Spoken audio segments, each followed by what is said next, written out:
হোগা পাশা এক লগে চুম্মা দিয়ে এক লগে আমি চারটে বাচ্চার বাপ হইছি।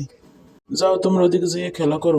এই চাকরানি সবার রাজরানি, তুই এক লগে মোরে চারটে সন্তান দিছস, তুই যে কত একটা ভালো কাজ করছিস, দেখ দিকে সুন্দর করে খেলায়। তুমি আমার পেহলা পেহলা বারে এরকম আদর করতে আসে, এর লিগে তো তোমার আমি সাইডে বাচ্চা দিছে। দাঁড়াও দাঁড়াও, এখানে কি হয়েছে একটু দেখি তো।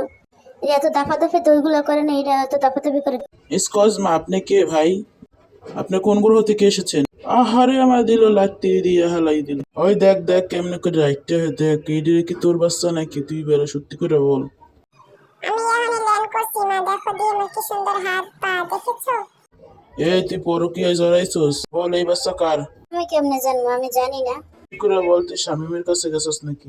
একবার গেছি লাগে কি বারবার বলবা নাকি তুমি? বল মনে না তাহলে তুই গেছস গেছস। না আমি যাই নাই, কইছি না যাই নাই। তুই আর একবার যাই করছিস আমি যাই নাই। আমার বিশ্বাস করিস না? নে তুই যা, ইন্দা বাঘ ইন্দা যা। তুই থাক তোর বাচ্চা পোলাপান লইয়া থাক, তুই আমি গেলাম। গেলে কি হবে কি, আমি আবার স্বামীর কাছে যাবো। চলো চলো, তোমার নেক্সট বাবার কাছে চলো বাবা, চলো চলো চলো। তো আমি কোন বাবার সাথে যাবো, এই বাবার সাথে না মার সাথে, স্বামী বাবার কাছে? আমি তো কার বাচ্চা আমি এটাই জানি না, তাই যাই না।